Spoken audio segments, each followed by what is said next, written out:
from Triple S and I welcome you all in part 4 of revision of modern history of India.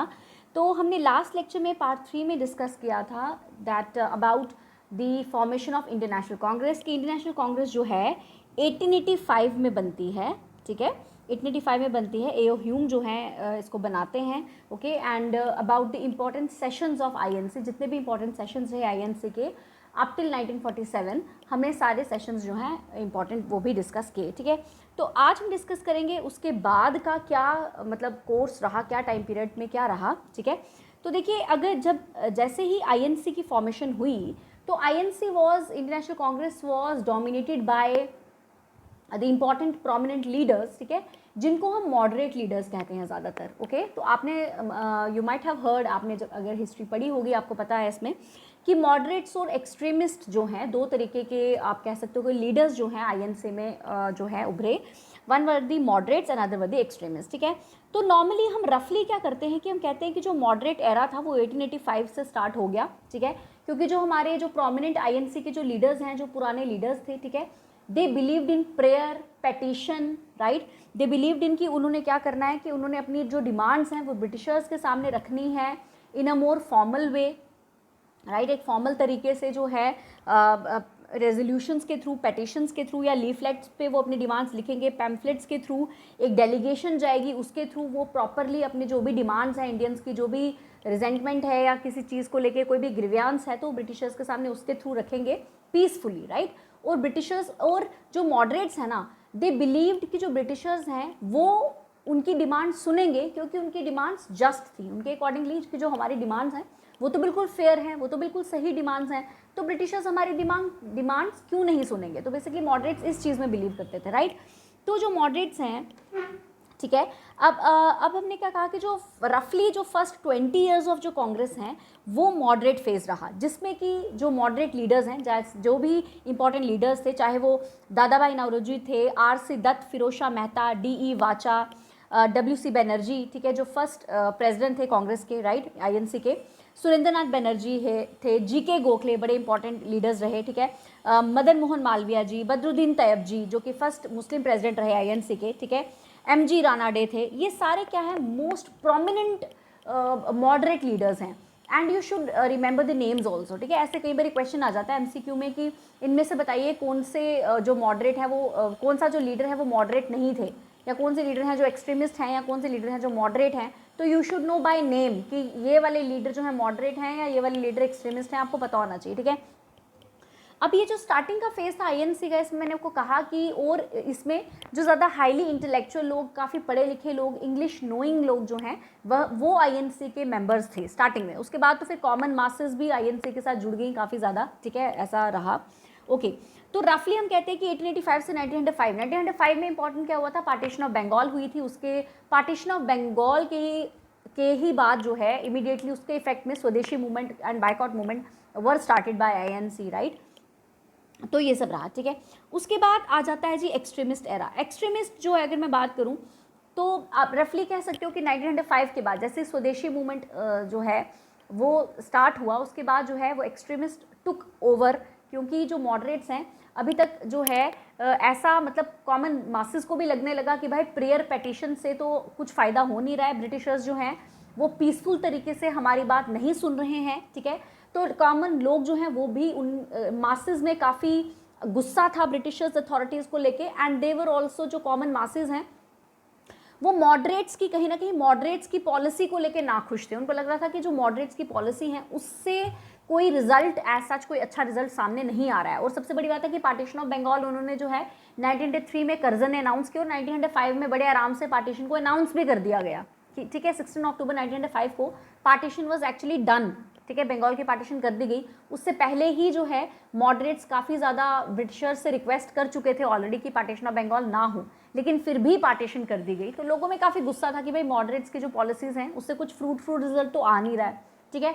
तो उसके बीच में देखिए INC के बीच में with in Indian national Congress जो है एक रिफ्ट जो है, ideological rift I would say, ठीक है, एक आइडियोलॉजिकल रिफ्ट जो है वो उभर के आ रही थी बिटवीन मॉडरेट्स एंड एक्सट्रीमिस्ट। जो मॉडरेट्स थे वो पीसफुल प्रेयर तरीके से जो है ब्रिटिशर्स के सामने अपनी डिमांड्स रखना चाहते थे। जो एक्सट्रीमिस्ट थे गरम दल जिनको कहते हैं, तो ऑब्वियसली तो थोड़ा उनमें थोड़ी रिजेंटमेंट थी। वो कहते थे कि भाई ये प्रेयर पेटिशन से कुछ नहीं होगा, हमें सड़कों पे उतरना पड़ेगा, हमें ब्रिटिशर्स के हमें एजिटेशन करनी पड़ेगी, हमें स्ट्रांगली जो है अपनी जो बात है वो ब्रिटिशर्स के सामने रखनी पड़ेगी, ऐसे तो कुछ नहीं होने वाला है, ठीक है। तो ये सारा उनके आइडियाज़ जो आप कह सकते हो कि थोड़े रेवोल्यूशनरी थे, they were more revolutionary, more violent you would say, कि वायलेंट तरीके से हमें ब्रिटिशर्स को समझाना पड़ेगा, ये इतनी आसानी से नॉन वायलेंस तरीके से प्रेयर पेटिशन से तो ये मानने नहीं वाले, राइट। तो एक्सट्रीमिस्ट जो हैं ये उभर के आए, ठीक है। और लोग जो हैं ये भी एक्सट्रीमिस्ट को ज़्यादा कनेक्ट कर रहे थे अभी, क्योंकि मॉडरेट्स से हम देख रहे हैं कि कुछ फ्रूटफुल रिजल्ट जो है वो देखने को नहीं मिला था, ठीक है। सो अब देखिए जो एक्सट्रीमिस्ट्स हैं इनके अगर मैं इंपॉर्टेंट प्रोमिनेंट लीडर्स की बात करूं तो देवर राज नारायण बोस, ठीक है, अश्विनी कुमार दत्त, अरबिंदो घोष, वेरी इंपॉर्टेंट, ठीक है, बिपिन चंद्र पाल, विष्णु शास्त्री चपलंकर, बाल गंगाधर तिलक, लाला लाजपत राय। तो ये सब इंपॉर्टेंट प्रोमिनेंट लीडर्स थे किसके, एक्सट्रीमिस्ट के, ठीक है। तिलक का तो ये बाल गंगाधर तिलक जी का ये डायलॉग, ये स्लोगन आपने सुना ही होगा कि Swaraj is my birth right and I must have it, ठीक है। इस तरीके के जो स्लोगन्स हैं, फेमस स्लोगन्स जो हैं वो एक्सट्रीमिस्ट के द्वारा आए इस टाइम पे, ठीक है। बाल गंगाधर तिलक जी का एक ये न्यूज़पेपर भी था जिसका नाम था केसरी, ठीक है। अब देखिए उसके बाद हम इम्पॉर्टेंट आ जाते हैं इवेंट पे, which was partition of Bengal, ठीक है। पार्टीशन ऑफ बंगाल के इमीडिएटली मतलब 1905 में ही swadeshi and boycott movement also started, ठीक है, in resentment of the Bengal. Partition of Bengal के लिए ही स्वदेशी और बायकॉट मूवमेंट जो है वो स्टार्ट किया गया था, ठीक है। तो देखिए वाइसरॉय इस टाइम कौन था, तो लॉर्ड कर्जन था। लॉर्ड कर्जन का टेन्योर एज वाइसरॉय रहा 1899 से 1905 तक, ठीक है। तो क्या हुआ कि ब्रिटिश गवर्नमेंट ने ये कहा कि भाई क्योंकि जो बंगाल है it was a big province, और था भी काफ़ी बड़ा प्रोविंस था बंगाल का, इसमें present day Bengal, Bihar, parts of Odisha, ठीक है, ये सारे जो है बंगाल के ही पार्ट थे, और काफ़ी ज़्यादा पॉपुलेशन थी इसकी, 78 मिलियन के राउंड अबाउट उस टाइम पे यहाँ की पॉपुलेशन थी। तो ब्रिटिशर्स ने ये कहा कि क्योंकि इतनी बड़ी प्रोविंस को एडमिनिस्टर करना बहुत मुश्किल है, इसीलिए हम जी पार्टीशन कर रहे हैं। लेकिन जबकि इसका रियल मोटिव कुछ और था एक्चुअली, जो है रिलीजन के बेसिस पे जो ब्रिटिशर्स हैं वो क्योंकि ब्रिटिशर्स जो है वो डर रहे थे, क्योंकि काफ़ी ज़्यादा बंगाल जो है ये नर्व सेंटर था नेशनलिज्म का। बंगाल से काफ़ी ज़्यादा ब्रिटिशर्स को मतलब देखने को मिलता था कि यहाँ से रिजेंटमेंट काफ़ी ज़्यादा थी।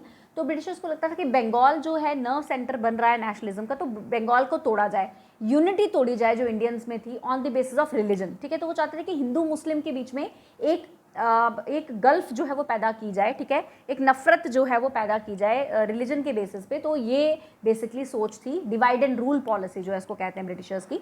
तो बेसिकली ये ब्रिटिशर्स की सोच थी, जो हिडन आइडिया था कर्जन का वो यही था कि डिवाइड एंड रूल, ठीक है। तो अब क्या है देखिए, जैसे ही ये आप कह सकते हो कि पार्टीशन जो है बंगाल की अनाउंस हुई, जैसे ही पार्टीशन जो है बंगाल की अनाउंस हुई, तो उसी के अगेंस्ट, पार्टीशन ऑफ बंगाल के अगेंस्ट जो है मूवमेंट चलाया गया, ठीक है। अब इस मूवमेंट को किस किसने लीड किया ये देखते हैं कि बाल गंगाधर तिलक जी जो हैं पुणे और बॉम्बे से इन्होंने लीड किया। लाला लाजपत राय और अजीत सिंह जो कि हमारे भगत सिंह जी के अंकल थे, भगत सिंह जी के चाचा जी थे अजीत सिंह, ठीक है। लाला लाजपत राय और अजीत सिंह जी ने पंजाब से जो है ये इसको लीड किया। चिदम्बरम पिल्लाई ने मद्रास से जो है इसको लीड किया। सईद हैदर रज़ा इन्होंने दिल्ली से जो है इसको, दिल्ली से जो है अगेंस्ट पार्टीशन ऑफ बंगाल इसको लीड किया, ठीक है।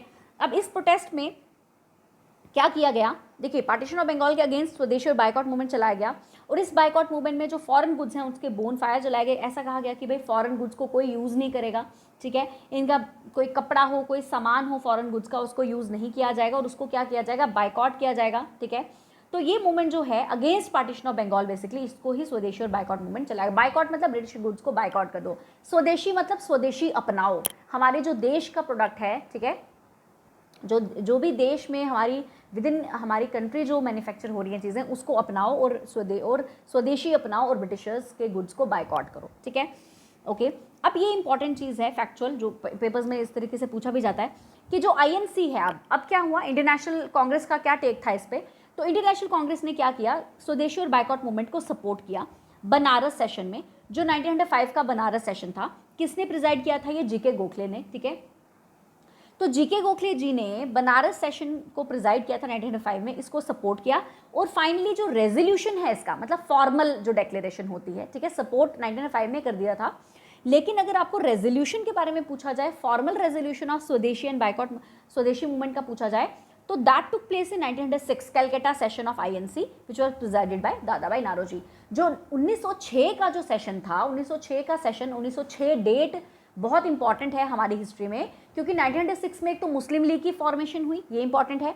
1906 में स्वदेशी मूवमेंट का रेजोल्यूशन लिया गया bye INC presided by Dadabhai Naoroji in INC session, ये इंपॉर्टेंट है।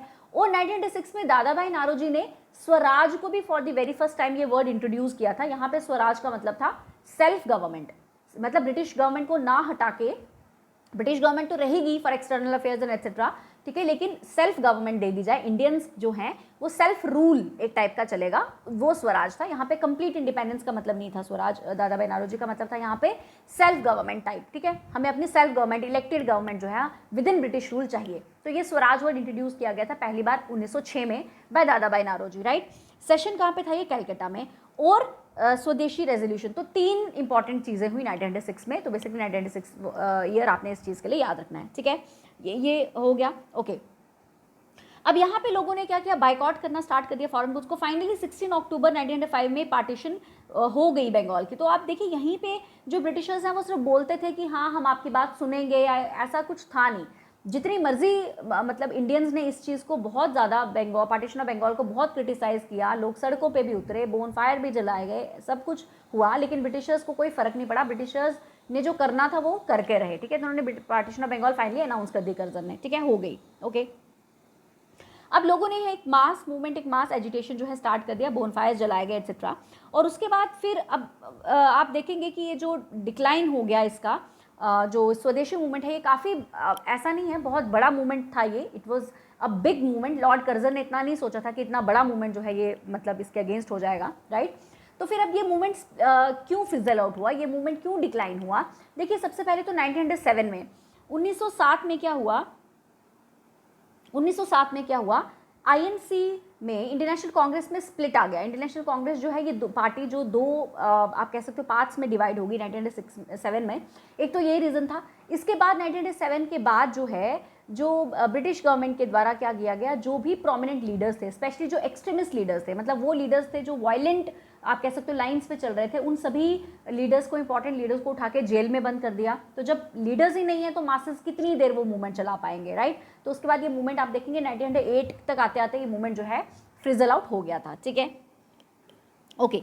नाउ व्हाट हैपेंड कि 1907 में जो है आप देखेंगे कि स्प्लिट आ जाता है, ठीक है। अभी आगे मैं आपको इसके बारे में बताती हूँ। अच्छा, उससे पहले आप ये समझिए, देखिए पार्टीशन ऑफ बंगाल जो है 1905 में हुआ, ओके, और 1911 में इस पार्टीशन ऑफ बंगाल को कॉल ऑफ कर दिया गया। अगर आपसे पूछा जाए कि पार्टीशन ऑफ बंगाल जो है इसको कॉल ऑफ कब किया गया, ठीक है, पार्टीशन ऑफ बंगाल को एनल कब कर दिया गया, तो 1911 में कर दिया गया इसको एनल, ठीक है।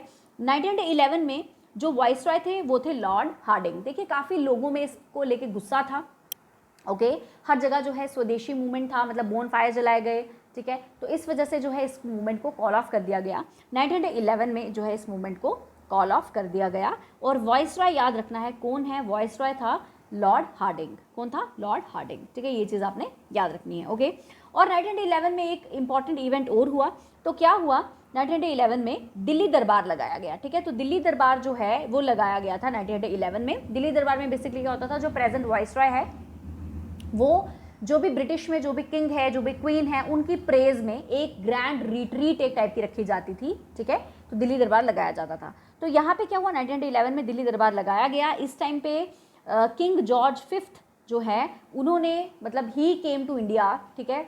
पूरी हिस्ट्री में सिर्फ एक ही बार जो है ब्रिटिश किंग खुद इंडिया आया है, खुद इंडिया फिजिकली विजिट किया है, तो that was king George the fifth, ठीक है। वो जो है इंडिया इस टाइम पे आया था, और उसकी वाइफ जो है क्वीन मैरी, मतलब ठीक है, जो क्वीन थी ब्रिटेन की, क्वीन मैरी, ठीक है।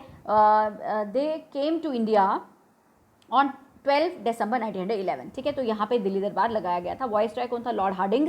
और इनकी प्रेजेंस में ही जो लॉर्ड हार्डिंग है उसने ये एनलमेंट जो है पार्टीशन ऑफ बंगाल की वो अनाउंस करी थी 1911। तो ये डेट भी इंपॉर्टेंट है, याद रखना। और एक चीज़ और हुई थी, फिर लॉर्ड हार्डिंग ने क्या किया कि कैपिटल जो है वो दिल्ली, कैलकाटा से दिल्ली शिफ्ट कर दी थी 1912 में, ठीक है। कैलकाटा से, ये भी काफ़ी इंपॉर्टेंट चीज़ है, इवेंट है हमारी हिस्ट्री में, कि कैलकाटा से दिल्ली जो है वो लॉर्ड हार्डिंग ने कैपिटल शिफ्ट की 1912 में। ये चीज़ आपने याद रखनी है, ठीक है। तो बेसिकली 1905 में जो है ये किया गया पार्टीशन ऑफ बंगाल, और उसके बाद 1911 में इसको कॉल ऑफ कर दिया गया बाय लॉर्ड हार्डिंग, ठीक है।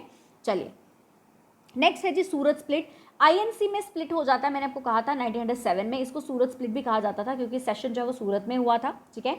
अब ये इस सेशन में हुआ क्या कि जो एक्सट्रीमिस्ट हैं, जो गरम दल के जो लीडर्स हैं, जो एक्सट्रीमिस्ट हैं, वो चाहते थे कि या तो बाल गंगाधर तिलक जी प्रेसिडेंट बने या लाला लाजपत राय जी प्रेसिडेंट बने, ठीक है, ताकि जो डोमिनेंस है वो एक्सट्रीमिस्ट की रहे, ओके। लेकिन जो मॉडरेट लीडर्स थे, ठीक है, वो चाहते थे कि रास बिहारी घोष जो है वो प्रेसिडेंट बने। फाइनली रास बिहारी घोष जी को प्रेसिडेंट बना दिया गया, जिसकी वजह से सूरत स्प्लिट आ गया, जिसकी वजह से जो है आईएनसी के बीच में स्प्लिट आ गया, ओके। और एक्सट्रीमिस्ट और मॉडरेट्स जो हैं दे पार्टेड अवे, ठीक है, अलग अलग ये आप कह सकते हो कि हो गए, ठीक है। उसके बाद क्या हुआ था कि लेटर ऑन व्हाट हैपेंड कि जितने भी जो प्रोमिनेंट लीडर्स थे, आप देखेंगे जो एक्सट्रीमिस्ट लीडर्स स्पेशली, उन सबको जो है जेल में बंद कर दिया, ठीक है, ब्रिटिश गवर्नमेंट ने, ओके। तो जो जैसे जो बाल गंगाधर तिलक हैं उनको 6 साल की सज़ा हो गई थी, बुरमा जेल में उनको भेज दिया गया, ठीक है। अरविंदो घोष जो हैं और बिपिन चंद्र पाल हैं वो भी एक्टिव पॉलिटिक्स से उन्होंने रिटायरमेंट ले ली। लाल लाजपत राय जी जो हैं वो बाहर चले गए, फॉरेन चले गए, ठीक है। तो इस तरीके से आप कह सकते हो कि ये मूवमेंट जो है ये आगे फिर ज़्यादा सस्टेन नहीं किया, ठीक है। और जो मॉडरेट्स हैं उनके पास भी कोई इतना ज़्यादा पॉपुलर बेस नहीं था, कॉमन मासेस को जो है मॉडरेट्स को जो है कॉमन मासेस का सपोर्ट नहीं था, राइट। तो दिस ये इतना जो स्वदेशी मूवमेंट है ये इतना फिर आगे नहीं बढ़ पाया, ठीक है। उसके बाद देखिए 1906 में आ जाइए फिर से, जो प्रोमिनेंट इस टाइम इवेंट हुआ वो हुआ मुस्लिम लीग की फॉर्मेशन हुई 1906 में ढाका में। कहाँ पे हुई थी मुस्लिम लीग की फॉर्मेशन हुई थी ढाका में, very important, you need to remember this, ठीक है। अब देखिए हुआ क्या मुस्लिम लीग की फॉर्मेशन में, हुआ क्या कि अब डिवाइड एंड रूल पॉलिसी तो थी ये ब्रिटिशर्स की, अब ये जो मुस्लिम मासेस थी इनको जो है ब्रिटिशर्स ने मतलब सिर्फ इस तरीके से उन्हें ब्रिटिशर्स ने कहा कि भाई हम आपको बड़ा सपोर्ट करते हैं, मुस्लिम्स को कहा पार्टीशन ऑफ बंगाल होगी, आपको इस चीज़ का बड़ा फ़ायदा होगा, मुस्लिम मेजॉरिटी स्टेट आपकी बन जाएगी, वहाँ पे आपको अपने हिसाब से आप मतलब चीज़ें कर सकते हो, राइट। और जो भी है बेनिफिट्स दिए जाएंगे मुस्लिम्स को, ये सारे जो है ब्रिटिशर्स ने झूठे वादे जैसे भी हैं मुस्लिम्स के साथ किए, ठीक है, उनको खुश करने के चक्कर में, राइट। तो अब इसी वजह से देखिए, जो अगर आपको कभी इस तरीके से क्वेश्चन आता है कि क्या मुस्लिम्स ने पार्टीशन ऑफ बंगाल को सपोर्ट किया था, देखिए मुस्लिम्स और हिंदूज़ के बीच में जब पार्टीशन ऑफ बंगाल अनाउंस हुआ था उसके बाद आपने ये पढ़ा भी होगा कि रक्षाबंधन जो है वो सेलिब्रेट की गई, मुस्लिम्स और हिंदूज़ ने एक दूसरे की कलाइयों पे राखियाँ बांधी थी, राइट। तो कुछ मुस्लिम्स, ऐसा नहीं है कि सभी, some part of Muslims they were not in favour of partition of Bengal obviously, but majority of the Muslims were in favour of partition of Bengal, ठीक है। अगर ऐसा क्वेश्चन आता है, ऐसा पूछा जाता है ऑप्शंस में कि क्या मुस्लिम लीग ने पार्टीशन ऑफ बंगाल को सपोर्ट किया था, तो हाँ किया था, ठीक है, they supported partition of Bengal अपने इंटरेस्ट के लिए। उनको लगा कि शायद इंडियन मुस्लिम्स का इसमें इंटरेस्ट है क्योंकि ब्रिटिशर्स ने उनको वो किया था, ब्रिटिशर्स ने उनको उस तरीके से समझाया था इस लाइन में, ठीक है।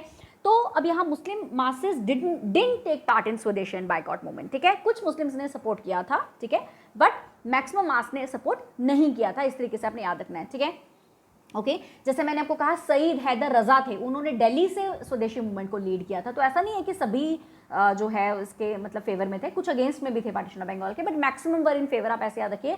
स्पेशली अगर मैं मुस्लिम लीग पार्टी की बात करूँ तो आप बोलेंगे कि वो पार्टीशन ऑफ बंगाल के फेवर में थे, राइट, एंड उन्होंने स्वदेशी मूवमेंट में पार्टिसिपेट नहीं किया था, आप ऐसे याद रखिएगा, ठीक है। इस तरीके से पूछा जाता है पेपर में, ओके। तो अब देखिए हुआ क्या, इस टाइम पे जो है मिंटो थे, ठीक है, Minto was the next vice Roy. अब मिंटो ने क्या किया, लॉर्ड मिंटो ने क्या किया, अक्टूबर 1906 में जो एक मुस्लिम डेप्यूटेशन है मिंटो से मिली, ठीक है, शिमला में, और लीडर कौन था यहाँ पे, आगा खान, ठीक है। तो नवाब ऑफ ढाका, ये इंपॉर्टेंट है कि देखिए जो प्रोमिनेंट लीडर्स थे यहाँ पे, एक तो आगा खान थे, ठीक है, आगा खान, और ये मिले कहाँ पे, आगा खान मिले मिंटो से, और यहाँ पे नवाब ऑफ ढाका जो है जिसका नाम है Nawab Salimullah played very important role in the formation of मुस्लिम लीग, ठीक है, very prominent figure you would say. और यहाँ पे जो है फाइनली 30 दिसंबर 1906 में ऑल इंडिया मुस्लिम लीग, जिसको मतलब हम पॉपुलरली मुस्लिम लीग के नाम से जानते हैं, it was formed in Dhaka. और इंपॉर्टेंट लीडर्स यहाँ पे कौन थे, खान बहादुर गुलाम, ठीक है, सईद आमिर अली, मोहसिन उल मुल्क और Viqar ul Mulk, they are very important names, आपने को यहाँ पे याद रखना है, ठीक है। और मेन ऑब्जेक्टिव क्या था फॉर्मेशन ऑफ मुस्लिम लीग का, क्यों फॉर्मेशन ऑफ मुस्लिम लीग हुई, बेसिकली कि मुस्लिम्स को ये लगा कि हमें जो है इंडियन मुस्लिम्स की जो राइट्स हैं उनको सेफगार्ड करना चाहिए, ठीक है, जस्ट बिकॉज ऑफ द कि हमें जो है इंडियन मुस्लिम्स का राइट्स जो है उनको सेफगार्ड कर दिया जाए, या उनकी एजुकेशन, उनको बेटर एजुकेशन प्रोवाइड किया जाए, उनको अच्छा काम मिले, उनको अच्छी नौकरियां मिले, उनकी इकोनॉमिक सेफगार्ड, उनके और बाकी जो इंटरेस्ट हैं वो लुक आफ्टर करने के लिए मुस्लिम लीग की फॉर्मेशन हुई। ठीक है, ओके और इन द बिगिनिंग फेज हम देखेंगे ये जो लीग है, मुस्लिम लीग जो है, ये स्टार्टिंग में लॉयल थी ब्रिटिश एम्पायर की, but later on it didn't. ठीक है, वो फिर आप देखेंगे आगे जाके कि ऐसा फिर हुआ नहीं ज़्यादातर। ठीक है, तो ये था। तो आपने यहाँ पे प्रोमिनेंट चीज़ बेसिकली ये याद रखनी है कि यहाँ पे आगा खान थे इंपॉर्टेंट। ठीक है, और नवाब सलीमुल्ला ढाका में ही फॉर्मेशन हुई। ठीक है, और खान बहादुर गुलाम, सईद आमिर अली, मोहसिन उल मुल्क, वकार उल मुल्क, ये इंपॉर्टेंट नाम है जब हम मुस्लिम लीग की फॉर्मेशन की बात करते हैं। ठीक है, देखिए उसके बाद आ जाता है 1906 में मुस्लिम लीग बनी। आप ऐसे याद रख सकते हैं 1907 में जो INC में स्प्लिट आया between extremist and moderates, although it has nothing to do with the formation of Muslim League, but still. ठीक है, सीरीज आप क्रोनोलॉजी ऐसे याद रख सकते हैं। 1907 में अब क्या हुआ, सॉरी 1909 में, देखिए 1909 में क्या हुआ, इंपॉर्टेंट ये है कि 1909 में मॉर्ली मिंटो रिफॉर्म्स आए। ठीक है, मॉर्ले जो है वो सेक्रेटरी ऑफ स्टेट थे, secretary of state for India, seat इनकी लंदन में थी, ऑफिस लंदन में था। ठीक है, मिंटो जो है यहाँ पे वाइसरॉय बनते हैं ब्रिटिश इंडिया में। और ठीक है, अब हुआ क्या इसमें, देखिए मुस्लिम लीग ने क्या किया था, यहाँ पे सेपरेट इलेक्टोरेट की मांग की थी, और 1909 में सेपरेट इलेक्टोरेट दे दिए गए मुस्लिम्स को। ठीक है, और आप कह सकते हो कि फर्स्ट टाइम ये कम्युनल रिप्रेजेंटेशन जो है, क्योंकि ऐसा पहले नहीं था कि कम्युनल रिप्रेजेंटेशन मिल रही है। ठीक है, मतलब कि हिंदूज को अलग रिप्रेजेंटेशन मिले, मुस्लिम्स को अलग रिप्रेजेंटेशन मिले, ऐसा नहीं था पहले। SCs को अलग रिप्रेजेंटेशन मिले, ऐसा नहीं था। ठीक है, इक्वल रिप्रेजेंटेशन थी सबकी, मतलब इक्वल, कुछ ऐसी कोई बात नहीं थी रिलीजन के बेसिस पे। लेकिन अगर आपसे पूछा गया फर्स्ट टाइम कम्युनल रिप्रेजेंटेशन कब मिली थी, ठीक है, तो वो मिली थी 1909 में। ठीक है, ये इंडियन काउंसिल एक्ट है 1909 का। ओके, इतने आपने चीज़ें में याद रखनी है कि communal representation was for the first time introduced in the interest of Muslims, separate electorate were provided, और इसको INC ने नहीं माना था, इसको INC ने इसको डिनाई किया था, INC ने इसको क्रिटिसाइज किया था, मॉर्ले मिंटो रिफॉर्म्स को, इंडियन काउंसिल एक्ट 1909 को। ठीक है, तो INC ने इसको जो है अच्छा नहीं माना था। INC ने कहा कि इससे तो ये जो सीधे सीधे डिवाइड एंड रूल पॉलिसी है ब्रिटिशर्स की कि कम्युनल रिप्रेजेंटेशन नहीं मिलनी चाहिए, on the base of religion जो है वो रिप्रेजेंटेशन नहीं मिलनी चाहिए, इससे हमारे में इसमें डिवीजन आ जाएगी। ठीक है, तो ये सेपरेट इलेक्टोरेट मिला था। अब देखिए सेपरेट इलेक्टोरेट का मतलब क्या होता है, सेपरेट इलेक्टोरेट का मतलब होता है कि मुस्लिम रिप्रेजेंटेशन होगी और उसको वोट भी मुस्लिम्स ही करेंगे। ठीक है, तो ये मिला था, ये आपने याद रखना है। उसके बाद देखिए जो नेक्स्ट है that is home rule league. 1916 में जो है होम रूल लीग आता है, ये क्रोनोलॉजी आपने याद रखनी है। अब होम रूल लीग जो है 1916 में ये आता है, आपने इतना याद रखना है। What is now home rule league, ये बेसिकली जो ये आप कह सकते हो कि ये जो आइडिया है ये आया था आयरलैंड से। ठीक है, आयरलैंड में भी ऐसा ही सेल्फ गवर्नमेंट जैसा कॉन्सेप्ट चल रहा था, वहाँ पे भी ब्रिटिश गवर्नमेंट थी, तो आयरलैंड के लोगों ने कहा था कि भाई अल्टीमेट रूल तो है ब्रिटिशर्स का ही रहेगा, लेकिन हमें सेल्फ गवर्नमेंट दे दीजिए। ठीक है, तो वहाँ पे जो है होम रूल लीग काफ़ी सक्सेसफुल रही 1906, मतलब ये वहाँ पे होम रूल लीग जो है आयरलैंड में काफ़ी ज़्यादा सक्सेसफुल थी। तो उसी की लाइन पे एनी बेसेंट जो है वो भी एनी बेसेंट, ठीक है, she was an Irish women. ठीक है, एनी बेसेंट जो है ये इंडिया आती हैं, और फिर इन्होंने मतलब इंडिया में ये लगभग 1893 में इंडिया आती हैं, और यहाँ पे भी इन्होंने ये जो है काफ़ी ये इंडिया के पॉलिटिक्स में काफ़ी ज़्यादा इंटरेस्टेड थी, इंडिया की फ्रीडम को लेके ये थोड़ा मतलब इनको थोड़ा इंटरेस्ट था, इंडियन फ्रीडम स्ट्रगल को लेके इनको इंटरेस्ट था एनी बेसेंट को। ठीक है, एंड बेसिकली तो एनी बेसेंट यहाँ पे थियोसॉफिकल सोसाइटी का अपना आइडिया जो है वो लेके आई थी, बट लेटर इसने होम रूल लीग मूवमेंट भी यहाँ पे चलाया, आप देखेंगे। ठीक है, ओके, इसकी एनी बेसेंट जी की दो पब्लिकेशंस हैं, one is Commonwealth and other is New India, ये आपने याद रखना है। And she was very much interested in Indian politics as I said. ठीक है, और फिर फाइनली क्या हुआ, एनी बेसेंट ने कांग्रेस ज्वाइन की, INC ज्वाइन की थी कब, 1913 में। ठीक है, कब ज्वाइन की थी INC, एनी बेसेंट ने 1913 में ज्वाइन की थी। ठीक है, and Annie Besant became first women president of INC। ठीक है, first women president of INC जो है एनी बेसेंट बनती हैं, कब बनती हैं, 1917 में, ये डेट याद रखना, कैलकाटा सेशन में। ठीक है, सिमिलरली अगर मैं बात करूं फर्स्ट इंडियन वुमेन प्रेसिडेंट कौन बनती हैं INC की, तो वो थी सरोजनी नायडू। ठीक है, फर्स्ट विमेन की अगर मैं बात करूं वो थी एनी बेसेंट, INC की जो प्रेसिडेंट बनी कैलकाटा सेशन में 1917 में। और अगर मैं फर्स्ट इंडियन वुमेन की बात करूं तो इंडियन जो है वो थी सरोजनी नायडू, कानपुर सेशन था 1925 का। ठीक है, 1925 में कानपुर में सेशन हुआ था, तब सरोजनी नायडू वहाँ पे पहली इंडियन वुमेन प्रेसिडेंट बनती हैं INC की। ठीक है, अभी फिलहाल हम एनी बेसेंट की बात कर रहे हैं। ठीक है, ओके तो एनी बेसेंट जो है actually she started this home rule league movement on the home rule league movement which was started in Ireland, ठीक है। तो 1916 में वो यहाँ पे भी स्टार्ट करती हैं। अब 1996 में बाल गंगाधर तिलक जी जो हैं स्वदेशी मूवमेंट के बाद, जिनको बर्मा जेल में 6 साल की सजा काट रहे थे, वो अब आ जाते हैं, ठीक है। तो Tilak again become active in politics, Bal Gangadhar Tilak जी जो हैं वो फिर से यहाँ पे एक्टिव हो जाते हैं, और बाल गंगाधर तिलक और एनी बेसेंट जो है वो मिलके होम रूल लीग जो है वो चलाते हैं, ठीक है। और ताकि कोई आइडियोलॉजिकल कन्फ्लिक्ट ना हो, इस वजह से बाल गंगाधर तिलक जो है अपनी लीग जो है वो अप्रैल 1916 में सेटअप करते हैं। और इनकी जो लीग है वो, क्योंकि बाल गंगाधर तिलक जो है महाराष्ट्र में, पुणे में यहाँ ज़्यादा एक्टिव थे, तो ये महाराष्ट्र, पुणे, कर्नाटका, सेंट्रल प्रोविंस, यहाँ पे जो है ये जो इस लीग को चलाते हैं। और जो एनी बेसेंट है, ठीक है, उन्होंने जो है, क्योंकि थियोसॉफिकल सोसाइटी उन्होंने स्टार्ट की थी, इनके हेडक्वार्टर्स भी मद्रास में ही थे, ठीक है। तो ये अपना जो है ये मद्रास में अपना चलाते हैं, और रेस्ट ऑफ इंडिया में जो है बेसेंट चलाती हैं। और एनी बेसेंट की जो होम रूल लीग है उनकी बहुत ज़्यादा ब्रांचेस थी, 200 ब्रांचेस थी ऑलमोस्ट। और जॉर्ज अरुणडेले, ये इंपॉर्टेंट है, जॉर्ज अरुणडेले काफ़ी इंपॉर्टेंट नाम आपको यहाँ पे दिखेगा, जिन्होंने होम रूल लीग में काफ़ी कंट्रीब्यूट किया, ठीक है। और भी ठीक है, डब्ल्यू वाडिया थे, ठीक है, राम स्वामी थे, तो इन्होंने भी काफ़ी ज़्यादा इसमें एक्टिव पार्टिसिपेशन की, ठीक है। बाकी जो है अगर मैं देखूँगी होम रूल लीग मूवमेंट के साथ बेसिकली बाद में बड़े जो हमारे प्रोमिनेंट लीडर्स हैं वो जुड़ गए थे, जैसे कि जवाहरलाल नेहरू हैं, इनफैक्ट मोतीलाल नेहरू हैं, ठीक है। तो ये सारे आप देखेंगे कि ये जो है इसके साथ जुड़ जाते हैं, ठीक है। ओके, मदन मोहन मालवीय हैं, इनफैक्ट जिन्ना हैं, ठीक है। तो ये सारे जो है, लाला लाजपत राय जी हैं, ये सारे किसके साथ जुड़ जाते हैं, होम रूल लीग मूवमेंट के साथ जुड़ गए थे, ठीक है। उसके बाद देखिए इंपॉर्टेंट जो है ये एनी बेसेंट और बाल गंगाधर तिलक जी की पिक्चर्स हैं, आप देख सकते हैं। उसके बाद आता है इंपॉर्टेंट सेशन, लखनऊ सेशन आता है इंपॉर्टेंट, ये आपने याद रखना है, लखनऊ सेशन और लखनऊ पैक्ट ऑफ 1916, ये इंपॉर्टेंट है, ठीक है। इनफैक्ट जब मैंने अभी जो लास्ट लेक्चर में जब मैंने आपको सेशंस करवाए थे आईएनसी के, उस सेशन में भी मैंने काफ़ी एम्फेसिस दिया था इस सेशन को। तो लखनऊ का बेसिकली सेशन होता है 1916 का, ठीक है। दो चीज़ें इसमें हुई थी, लखनऊ में आईएनसी का, इंडियन नेशनल कांग्रेस का सेशन होता है 1916 में, जिसमें दो काफ़ी इंपॉर्टेंट इवेंट्स हुए, ठीक है। पहली बात आपने ये याद रखनी है यहाँ पे कि प्रेसिडेंट कौन थे, तो प्रेसिडेंट थे एसी मजूमदार, अंबिका चरण मजूमदार, ठीक है। अंबिका चरण मजूमदार जो है ये 1916 के प्रेसिडेंट थे आईएनसी सेशन के, ये चीज़ याद रखनी है। और उसमें दो चीज़ें होती हैं, एक चीज़ तो ये होती है कि जो 1907 में जो स्प्लिट हुई थी आईएनसी में बिटवीन मॉडरेट्स एंड एक्सट्रीमिस्ट, वो मॉडरेट्स और एक्सट्रीमिस्ट यहाँ पे मिल जाते हैं। और कंट्रीब्यूशन रहती है यहाँ पे एनी बेसेंट की और बाल गंगाधर तिलक की कंट्रीब्यूशन थी 1916 में moderates, although Bal Gangadhar Tilak ji was himself an extremist leader, ठीक है। तो एक्सट्रीमिस्ट लीडर लाल बाल पाल जिनको कहते हैं ना, लाल बाल पाल के नाम से जानते हैं। तो यहाँ पे बाल गंगाधर तिलक जी जो हैं वो खुद ही इंपॉर्टेंट एक्सट्रीमिस्ट लीडर थे, पर यहाँ पे ये जो है एक्सट्रीमिस्ट को मॉडरेट्स को वापस इकट्ठा ला देते हैं। वो कहते हैं कि भाई नेशन के इंटरेस्ट में ये इंपॉर्टेंट है कि हमारा अपना इंटरेस्ट जो है वो कॉमन हो, कॉमन गोल हो, राइट।